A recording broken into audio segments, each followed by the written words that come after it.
کشت کو سیراب کون کر رہا ہے؟ کون سا سورج اسے دھوپ دے کر پکا رہا ہے؟ دنیا کی سب سے بڑی طاقت امریکہ کے خلاف میدان میں نکلنا کتنے خطرات کو دعوت دینا ہے؟ امریکہ تو ضرور جانچ رہا ہوگا کہ اس کے خلاف نفرت پھیل رہی ہے، روس اور چین سے محبت بڑھ رہی ہے۔ لینن یاد آتا ہے، کیا ابدی جملہ کہا تھا، بہت سے عشرے ایسے ہوتے ہیں جب کچھ نہیں ہوتا، اور بہت سے ہفتے ایسے ہوتے ہیں جن میں عشرے رونما ہو جاتے ہیں۔ یہ ہفتے ایسے ہی گزر رہے ہیں جن میں ہر روز عشرے واقع ہو رہے ہیں۔ یہ جو کچھ ہو رہا ہے یہ صرف اس ملک اس خطے تک محدود نہیں ہے۔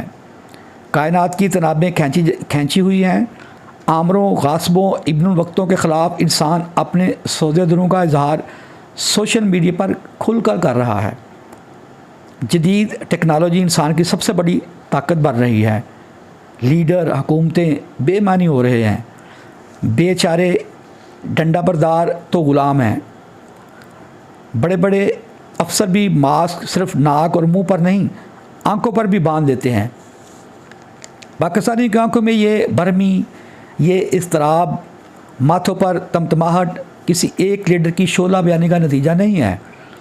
یہ 40 سال سے ملک کے وسائل پر قبضہ کرنے، اپنی جائیدادیں، بینک بیلنس بڑھانے اور غریبی کی لکیر سے کروڑوں کو نیچے دھکیلنے کے والوں کے خلاف ہے۔ نوجوانوں کو باہر نکالنے والے وہ بھی محتاط ہو گئے ہیں، وہ بھی لمحے کو اپنی گرفت میں لینے سے ہچکچا رہے ہیں، کیونکہ ان کے پاس بھی اس چیلنج سے نمٹنے کے لیے متحرک اور باشعور ٹیم نہیں ہے۔ اس تاریخ ساز لمحے کو سمجھنے کے لیے جس مطالعے اور فکر کی ضرورت ہے وہ ان کے پاس نہیں ہے۔ پاکستان تحریک انصاف سمیت ہر قیادت کی دعوے دار، ہر پارٹی کو اپنی تنظیم از سر نو کرنا ہوگی۔ وہ ہر ایک کو ایک دانشکدہ تعمیر کرنا ہوگا، ہر ایک کو ایک دانشکدہ تعمیر کرنا ہوگا، اور صرف فوری الیکشن کا نہیں، آئندہ 10-15 سال کے مقامی، علاقائی اور عالمی امکانات پر مبنی لائحہ عمل تیار کرنا ہوگا۔ سوشل میڈیا پر بہت تجاویز آ رہی ہیں، سوشل میڈیا بڑے میڈیا سے آگے نکل رہا ہے، لوگ بھی بہت آگے پہنچ رہے ہیں۔ لیڈر میں سب سے آگے رہنے والا عمران خان بھی پیچھے رہ گیا ہے۔ وقت کی للکار جو بھی سنے گا وہ تاریخ میں زندہ رہے گا۔ یہ خیالات تھے محمود شام کے، جو جنگ اخبار میں کالم لکھتے ہیں، اور ان کا سب سے اوپر اور سب سے پہلا کالم ان کا چھپتا ہے، بہت بڑا نام ہے ان کا۔ یہ اس کو سنیے گا اور اس پر غور کیجیے گا، سب مل جل کر کوشش کرتے ہیں جو بھی ہم اپنے پیارے ملک کی جو ہے نا وہ حفاظت اور اس کی ترقی کے لیے کر سکتے ہیں۔ بہت شکریہ، اللہ حافظ۔